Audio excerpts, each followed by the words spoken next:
Joining us now for War Brief and the review of some of the headlines of today's newspapers from around the world is Adefemi Akinsanya.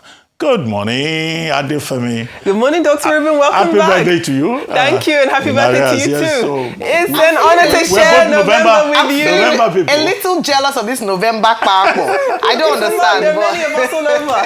But I think great minds, great people are born in November, obviously. Yes, happy birthday again to you both. Thank you. My anniversary is in November, so does that count? Exactly. Can I I's anniversary is November 11th. So happy anniversary to the YYSA. And also, in November is a great month where our babies became half or six months. Oh, that's amazing. You see, November is special for all of us. Good morning to you. Good morning. And good morning to you viewers. Let me tell you what is happening around the world. Now, Mahmoud Ali Yusuf, he is the chairperson of the African Union Commission. That's him right there.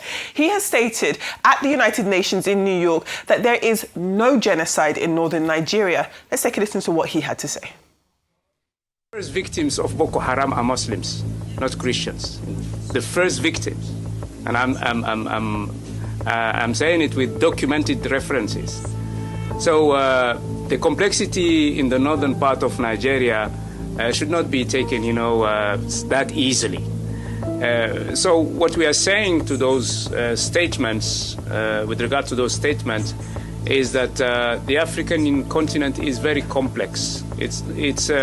It's not that easy to describe those situations with such, very easy words that can be used, in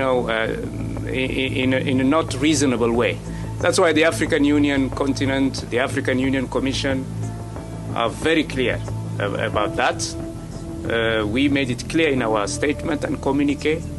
And we would like really to stress again that there is no genocide in northern Nigeria. Well, the chairperson went on to say that the primary victims of the extremist group Boko Haram, for instance, their violence have been Muslims and not just Christians. That's what he had to say over the course of an insurgency that has killed tens of thousands of people here in Nigeria. Now, he did state that the situation was not comparable to the atrocities seen in Sudan or in the Eastern Democratic Republic of Congo, but there clearly is still a situation. Now, within the past week alone, there have been numerous reports of kidnappings and killings in Nasarawa and in Plateau states by suspected Fulani herdsmen. So this is a situation that does continue. Well, staying on the African continent and in Gabon, a court has sentenced former First Lady Sylvia Bongo Ondimba and her son Noureddine Bongo Valentin to 20 years in prison, both in absentia. Now, these are on charges of embezzlement and money laundering. Now, the ruling does follow last year's military coup that ended a decades-long Bongo family rule. Noureddine, who served as presidential advisor, was accused of siphoning off state funds for personal gain, while his mother was charged with helping to conceal the proceeds. Both deny any wrongdoing and are believed to be outside of the country. Now, the military junta says the verdict marks a new era of accountability in Gabon, but critics see it as part of a broader effort to sideline the old political elite. Well, let's move on now to the United States. And US President Donald Trump has signed a funding bill to end the longest 43-day government shutdown over in the United States, marking a significant development in US politics. Now, the bill passed the House of Representatives with a 222 to 209 votes, extends government funding until January 30th of 2026. It does include measures to pay federal workers, to restore food assistance, and to revive air traffic control systems. Now, the shutdown's economic impact is estimated to be around $14 billion in lost growth, with potential long-term effects on the US economy. Now, staying in the United States, and there's been an explosive list of correspondence from Jeffrey Epstein's archives, which has raised fresh questions about President Trump's knowledge of the convicted sex offenders' operations. Now, in these emails, these newly released emails, which have been obtained by the House Oversight Committee, they do suggest that Trump had significant interactions with Epstein and may have been aware of his illicit activities. Now, in a 2011 email, Epstein wrote to his girlfriend and accomplice Ghislaine Maxwell and says, "I want you to realize that the dog that hasn't barked is Trump."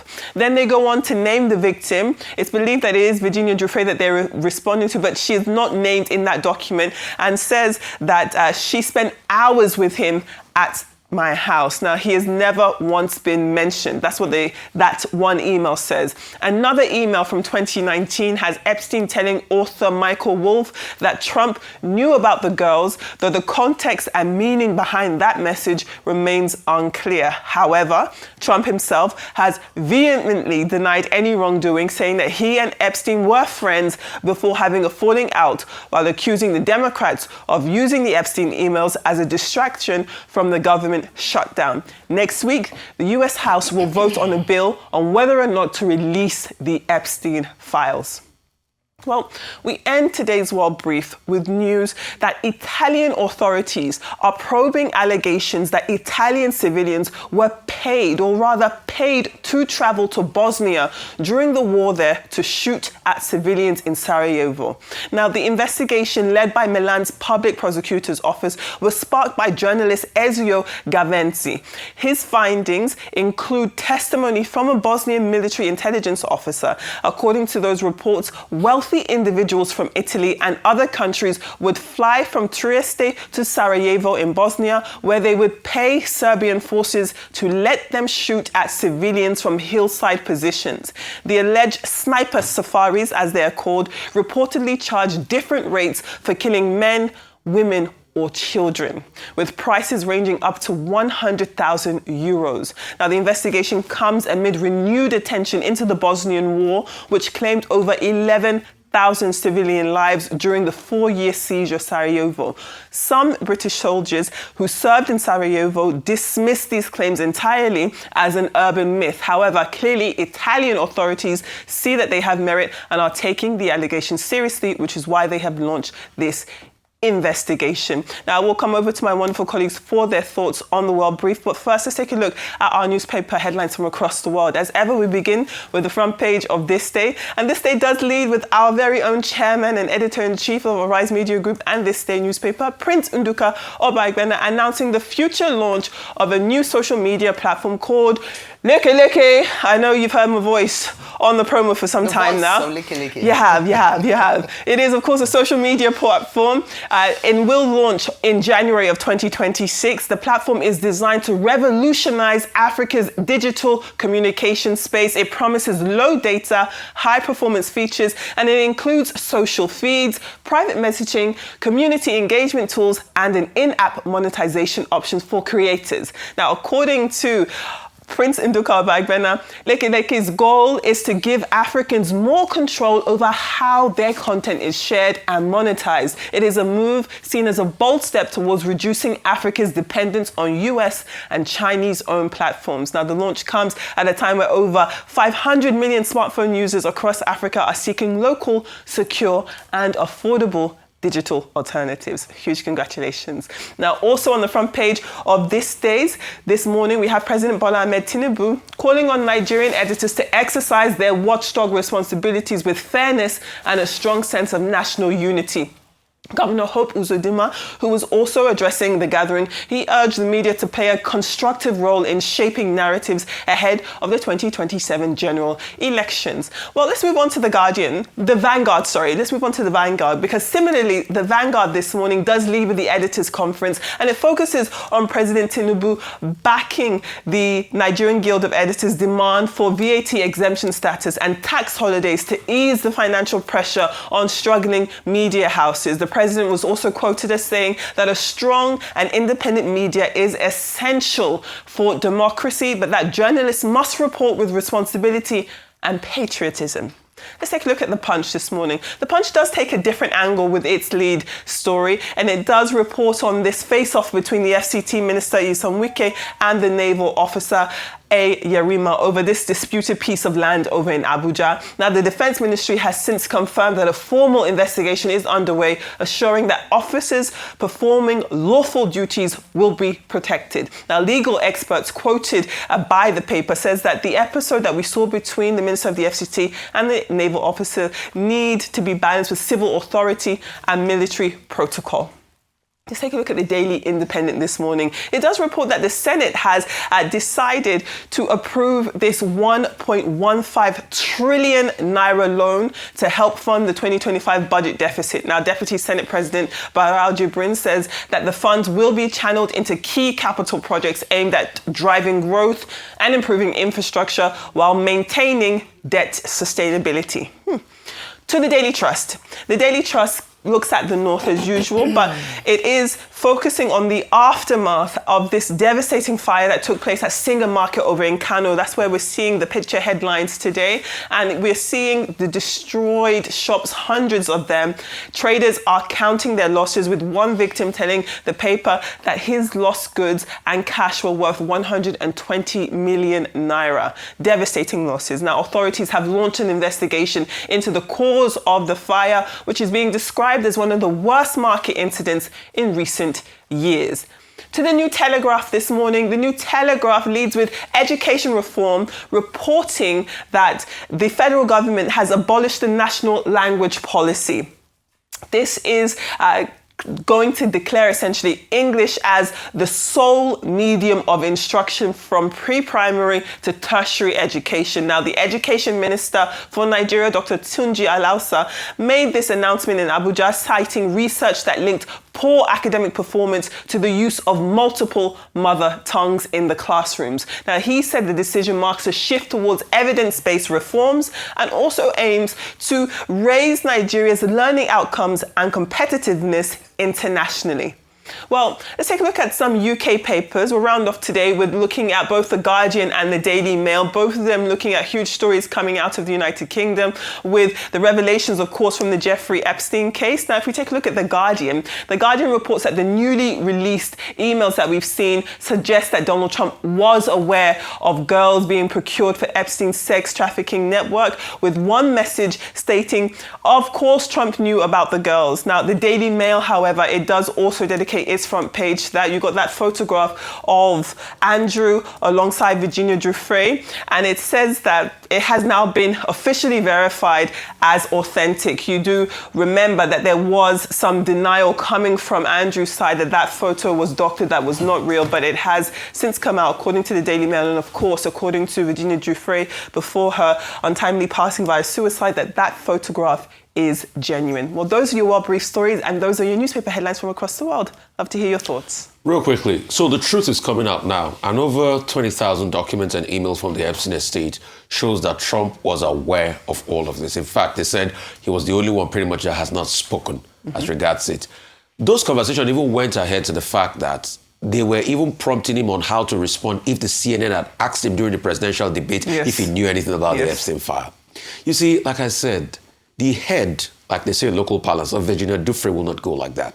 And the truth will come out someday. So it's increasingly going this way.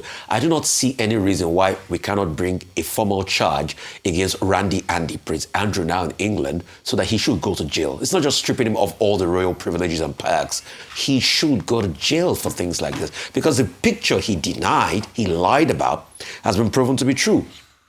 For the genocide conversation, please, for the avoidance of doubt, United Nations defines genocide as intent to destroy, in whole or in part, a national, ethnical, racial, or religious groups, such as killing members of the group, causing bodily harm, deliberately inflicting on the group conditions of life calculated to bring about its physical destruction, imposing measures intended to prevent births from the group, forcibly transferring children of the group to another. Reverend Dachimo talked about people being killed, pregnant people being killed, pregnant Christians being killed. Is that not an attempt to stop birth? We talked about mass graves. The Pope talked about the killing en masse.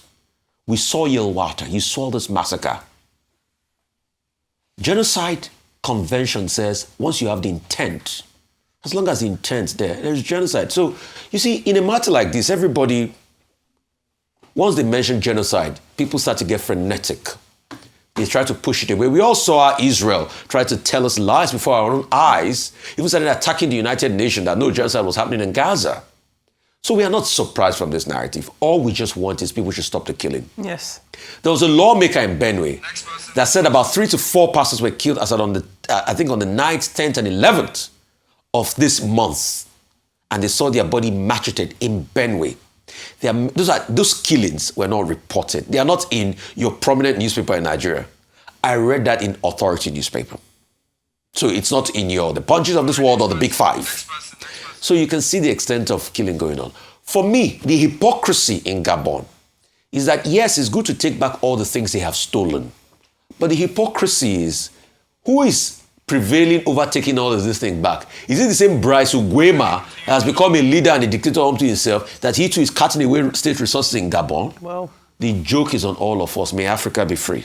Amen. All right. Well, I think it's just important just to center in on the genocide conversation around the information minister's consistent narrative of it being politically motivated. Mm-hmm. We've had the opportunity to speak to a number of people, including Christian leaders from the North. Yesterday, we had Reverend Joseph Hayab, who is the president of Christian Association of Nigeria in the North and FCT, who claimed that who accepted that there is a Christian genocide. I don't know if that's politically motivated. We also have the PFN president, Bishop Francis Wale-Oke, who says it is a Christian genocide. We've had a number of people speak, so I think it's important. And what Reverend Hayab said yesterday was the importance of being able to own and understand, telling the truth along what is really happening as a precursor to solving the issues. So when you talk about politically motivated, there are a number of people who are not politicians, who are Christians or leaders in that area, who have come out to say, indeed, there is a very targeted attack against Christians in that area. Yes. Now, moving on to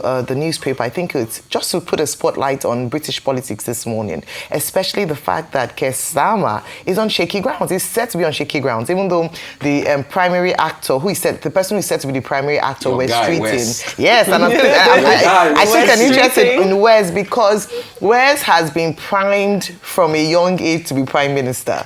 And so I say that because he was NUS president, which is the National Union of Students president. I was an officer in the National Union of Students at the time. Yes. And he was a very active member of Young Labour. And even talks about a whole, just to talk about the British system of politics, whereby from a young age, you already have a trajectory, you already understand, your political awareness or understanding of politics is very heightened. Yes. And so there's that rumor, or something leaked from Downing Street that Wes Streeting is planning to oust or topple Keir Starmer because a number of people say they don't have confidence in his ability to have taken Britain out of its economic stagnancy. Mm-hmm. His leadership is under question. Now, what this means is that if the Labour Party is said to be in distress, perhaps it might even make the Reform Party even more powerful, even have more public sympathy, because currently Labour is lagging behind 10% behind the Reform Party. And so that's the other argument, that let's not start this disruption, because already Labour Party is lagging behind. If it triggers an election, we are possibly going to lose. So is this a good time to begin? I'm saying they are saying, no, they are saying, are the we. But for this to happen, 20% of Labour members have to vote in a lack of confidence in Keir Starmer to trigger an election within the party as to who will emerge again as the new leader of the party. Now, since the 125 years of Labour, they've not been able to do this because it's quite difficult. Unlike what we saw during the Conservatives, where between 2016 and 2024, we had 8 prime ministers. And so there's been quite a shaking when it comes to leadership in the United Kingdom. And just to see the way politics plays out largely, let's see if Keir Starmer would survive this ahead of the elections next year in Scotland, Wales, in midterm elections. Let's see if he will survive this. But just to say that Keir Starmer might not be there for too long if he doesn't play his cards right. Okay, very quickly. So many stories, but let me see how I can run through them by just focusing on the key editorial points. I think it's very unfortunate that Nigeria has now turned full circle or the question of the use of indigenous languages, or what is called mother tongue. Yes. Professor Aliu Babs Fafunwa, who was the major exponent of the use of mother tongue within our education system, must be turning in his grave. He it was who made the case originally, when he was still a professor at Ife, in his book, History of Education in Nigeria. He also wrote a book titled Mother Tongue, the experiment, I think 1970 to 1978. When he was Minister of Education, he also pushed the idea of the mother tongue. And then there was a policy on the table, I think 2002 or so.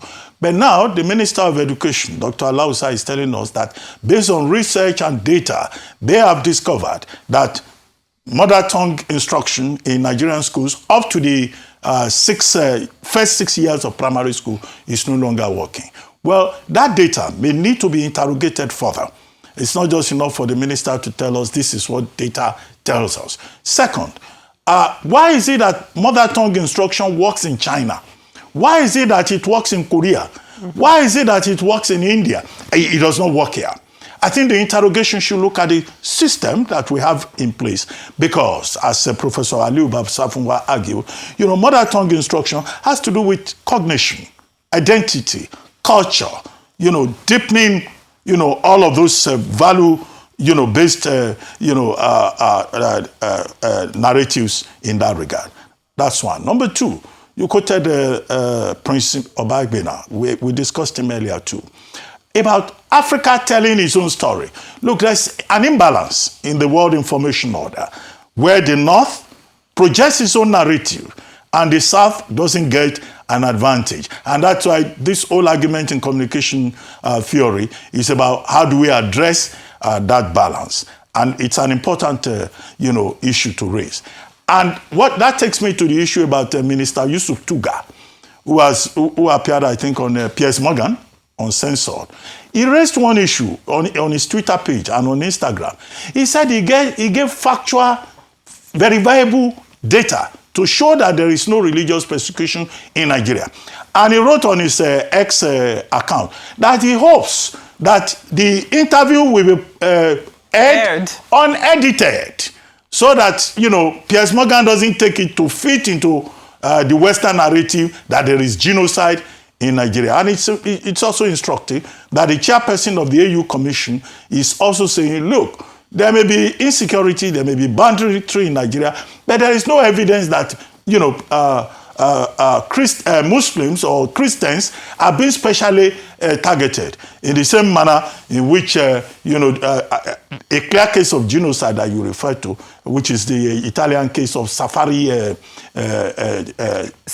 tourism, yes, and, killings during the Bosnia-Herzegovina war of between 1992 to 1998, which is known as the Bosnian War, between the Bosnian Muslims, the Bosnian Croats, and the Serbs, which eventually ended at the International Court of Justice. We don't have that situation in Nigeria. And that's why I think Africa telling its own side of the story is very important as part of the direction for the future. The shutdown of the American government for 43 days, the longest shutdown in history. Now, the last was 35 days. Also under Donald Trump in 2018, December 2018.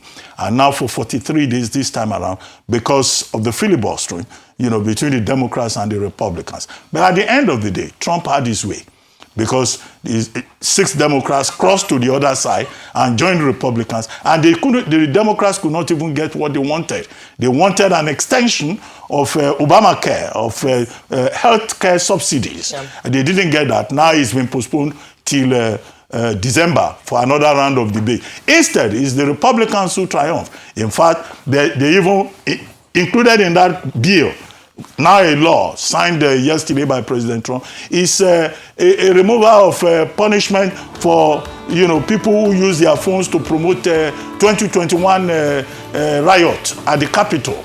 So they seem to get everything. But workers will return, persons who have been followed will return, those whose salaries have been suspended will get their salaries, SNAP food aid, will be restored, and all of that. As for Gabon, well, typical African story. The son was made presidential advisor. Now they are accusing him that he stole money, that his wife, Sylvia Bongo, also stole money. However, there's an issue about justice there. The trial took 2 days. The matter started on Tuesday. By Wednesday, they have been sentenced to 20 years imprisonment in absentia. They are being asked to pay 100 million sefa each, and Nuruddin Bongo is also being asked to pay an additional 1.2 trillion sefa franc, euro. So that's the thing about Africa. When you are in power, you oppress those who were there before you. This is not to say, however, that corruption, grand corruption, is not something of very high concern. Definitely. In African countries. Definitely. Well, okay. Thank you, Adefemi.